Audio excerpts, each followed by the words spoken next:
Topic number 2. Coffee Talk with Linda Baldwin.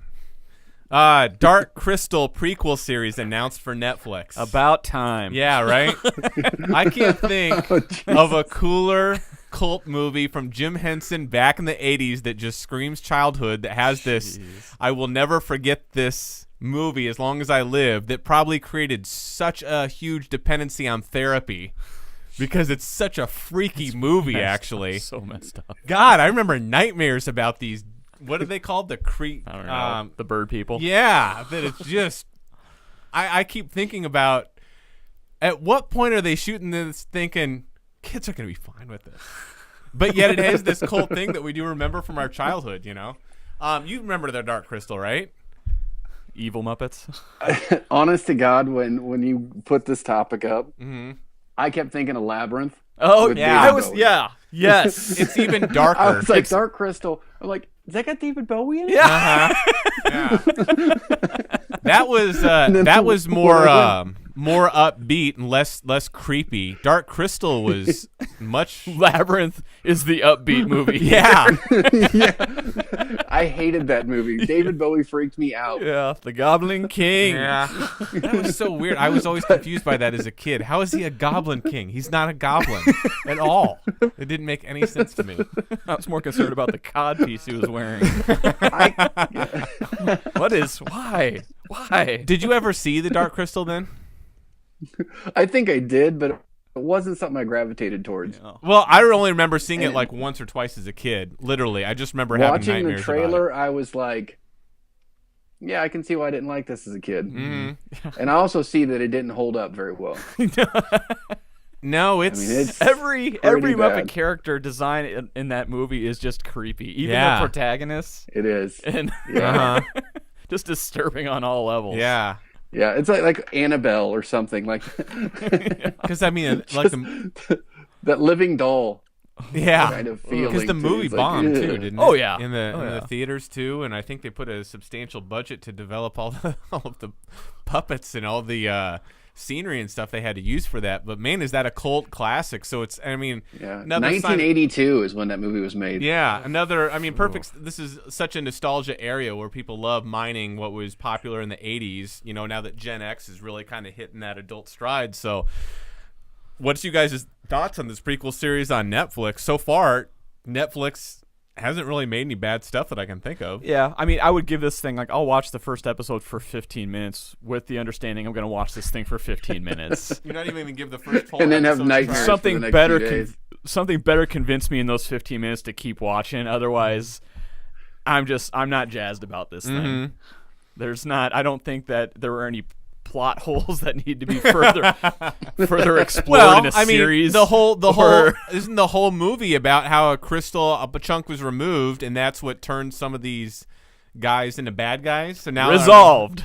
Yeah, so now are they going to just show how the crystal was originally taken in the first place? I don't need to know. I guess we'd assume, but Is it going to be done with puppets? Oh, it yeah. has to be, right? Oh, yeah. How would you do a prequel series to this and not have the most memorable thing be about the movie? I mean, the story is Yeah. not that great. Yeah. It ends really quick. You're kind of just You got to like, keep the nightmares congruent. yeah, exactly.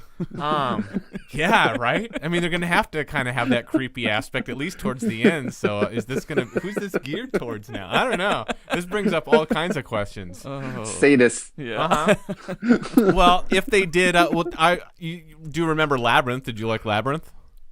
No. Really? Really?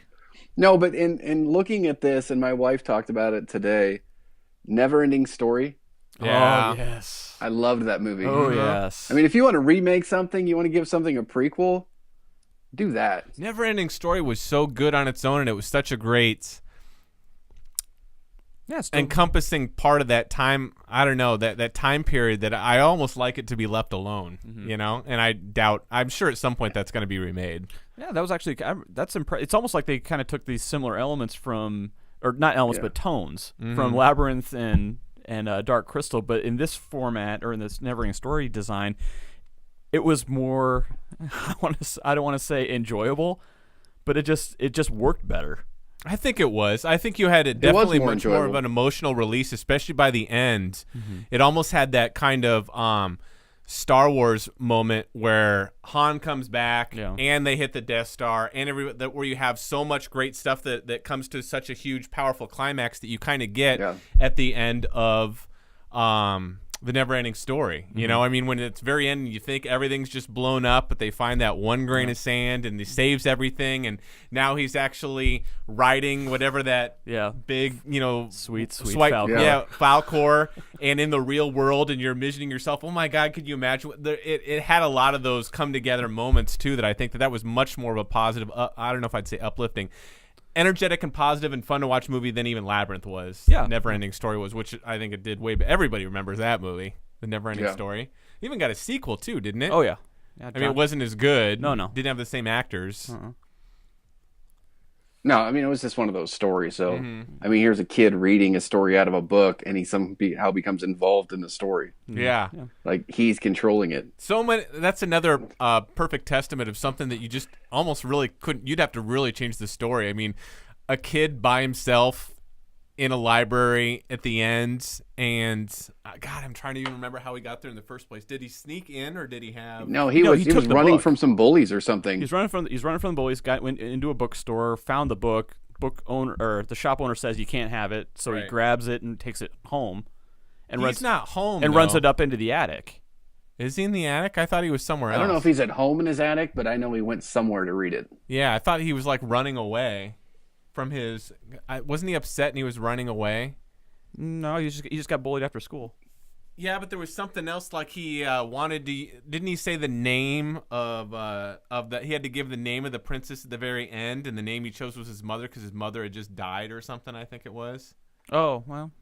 I mean, I think there was something else where it wasn't. What just was the bullies. mother? Was it Moon something? Wasn't it? I don't remember the name he actually calls out, and I don't even know if you hear it because it just it's implied that he says his mother's name because she's like, you know it, say my name, you know it, which back then meant something different.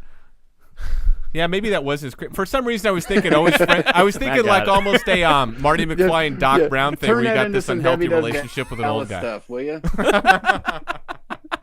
Jesus, what's my name? You know, it's funny. Jesus. That didn't even click in my head. That's what you guys were laughing about till just then. That's how behind I am with this. Say my name. Wow. I know. Dan Winter. Well, cool. Dark Crystal prequel series coming out, so we're all gonna at least give it a shot, right? Half a shot. You're gonna at least watch an episode, right? Yeah. I mean, just if anything, out of curiosity, I'm kind of curious how they're gonna keep this. Yeah. Dark. I'll check it out. I mean, once the trailers start coming out, watch it with your kids. Gauge some stuff. Test it out with. Oh, there you go. There you go. Yeah. I mean, after Little League, we go to therapy, kid. Well, let us know what you think in the comments below. Are you excited for a Dark Crystal prequel series? And do you kind of hope it's as twisted as the original was? Because if it's not, I'm going to be like, why'd they even bother? But if they did, I'm going to be like, what are you guys, nuts? So either way, it's going to be fun to talk about.